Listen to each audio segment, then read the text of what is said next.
اعوذ باللہ من الشیطان الرجیم بسم اللہ الرحمن الرحیم۔ اب ایک اور بڑا مسئلہ آ رہا ہے، وَمِنَ النَّاسِ مَن يَقُولُ آمَنَّا بِاللَّهِ، لوگوں میں سے کچھ ایسے بھی ہیں جو کہتے ہیں ہم ایمان لے آئے اللہ پر، اور لاتے بھی ہیں خلوص کے ساتھ، اخلاص کے ساتھ، کوئی جھوٹ نہیں، کوئی فریب نہیں۔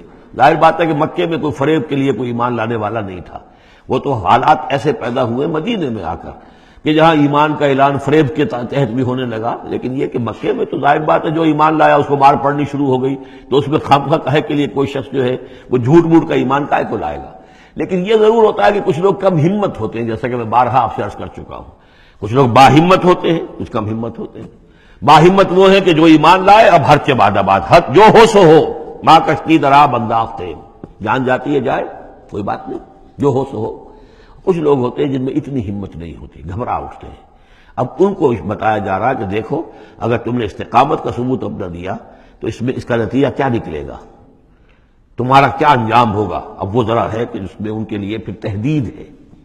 وَمِنَ النَّاسِ، لوگوں میں سے کچھ ایسے بھی ہیں جو کہتے ہیں مَن يَقُولُ آمَنَّا بِاللَّهِ، ہم اللہ پر ایمان لائے، فَإِذَا أُوذِيَ فِي اللَّهِ، جب اللہ کی راہ میں اللہ کی توحید کو ماننے کی وجہ سے ان کو ایذا پہنچائی جاتی ہے، پرسیکیوٹ کیا جاتا ہے، انہیں ٹارچر کیا جاتا ہے، جعل فتنة الناس كعذاب اللہ، تو وہ لوگوں کی طرف سے ڈالی ہوئی فتنے کو، آزمائش کو، یہ ایسے اس سے گھبرا اٹھتے ہیں جیسے اللہ کے عذاب سے گھبرانا چاہیے۔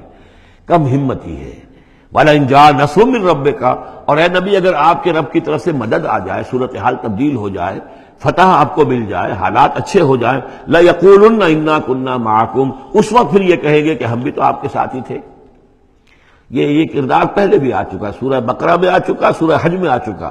وَمِنَ النَّاسِ مَن يَعْبُدُ اللَّهَ عَلَىٰ حَرْفٍ فَإِنْ أَصَابَهُ خَيْرٌ اطْمَأَنَّ بِهِ وَإِنْ أَصَابَتْهُ فِتْنَةٌ انقلب عَلَىٰ وَجْهِهِ خَسِرَ الدُّنْيَا وَالْآخِرَةَ۔ وہی کردار پھر یہاں پر آ گیا ہے۔ کوئی کہا کہ ہم ایمان لے آئے، لیکن جب تکلیف آئی، کوئی مصیبت آئی تو ایسے گھبرا گئے جیسے کہ اللہ کے عذاب سے گھبرانا چاہیے۔ لیکن یہ کہ اس کے بعد اگر نصرت آ جائے تو یہ آپ موجود ہوں گے کہ ہم بھی ساتھی تھے آپ کے۔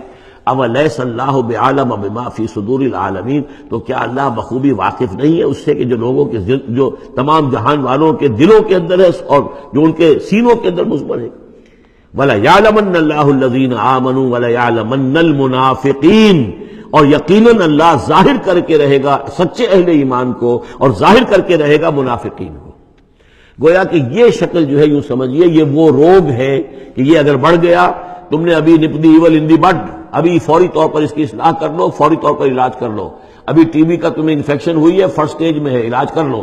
لیکن اگر کہیں تم نے اس وقت پرواہ نہ کی اس کی اور یہ مرض بڑھ گیا تو یہ منافقت تک لے جائے گا تمہیں، اللہ تعالیٰ پھر کھول دے گا کہ یہ منافقت ہے۔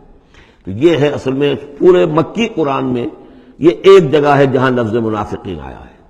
باقی کردار آیا ہے سورہ حج کے اندر بھی، لیکن وہاں لفظ منافق نہیں ہے۔ وَمِنَ النَّاسِ مَن يَعْبُدُ اللَّهَ عَلَىٰ حَرْفٍ فَإِنْ أَصَابَهُ خَيْرٌ اطْمَأَنَّ بِهِ وَإِنْ أَصَابَتْهُ فِتْنَةٌ انقلب عَلَىٰ وَجْهِهِ خَسِرَ الدُّنْيَا وَالْآخِرَةَ۔ لیکن یہاں کھول دیا گیا یہ کردار کس کا ہے، یہ تو پھر منافقت سے۔ وَلَيَعْلَمَنَّ اللَّهُ الَّذِينَ آمَنُوا وَلَيَعْلَمَنَّ الْمُنَافِقِينَ۔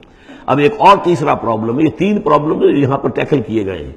وہ نوجوان جن کے والدین ان کے اوپر دباؤ ڈال رہے تھے، یا وہ کم ہمت لوگ جو ان ایذاؤں سے گھبرا رہے تھے، اور تیسرا یہ ہے کہ کچھ بزرگ لوگ بڑے مخلصانہ انداز میں آ کر کہتے ہیں نوجوانوں سے، کہاں اپنے برباد کر رہے ہو، کیریئر برباد کر رہے ہو، اچھی بھلے تعلیم حاصل کر رہے تھے، تم جا رہے تم کس کام میں پڑ گئے ہو، اب تمہاری تعلیم اس درجے کی نہیں رہی ہے، تمہارا کاروبار اچھا جا رہا تھا، کیریئر تھا، تمہارا پروفیشن بہت چمک رہا تھا، اور تم اس کام میں پڑ گئے ہو۔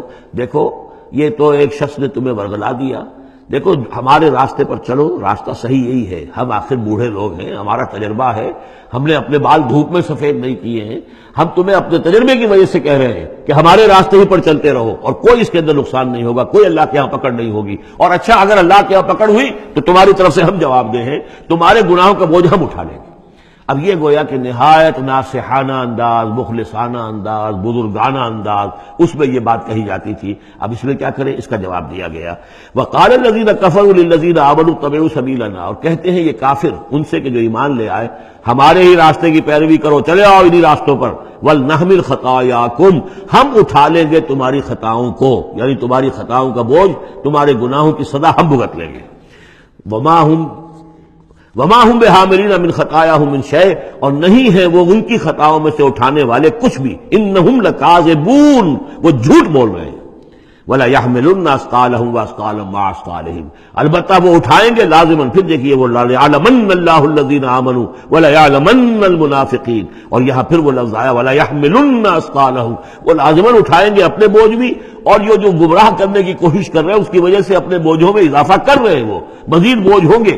لیکن اے نوجوانوں، اگر تم نے ان کی بات مان لی تو تمہارے بوجھ جو ہے وہ نہیں رہ سکیں گے، وہ تمہیں کو اٹھانے پڑیں گے.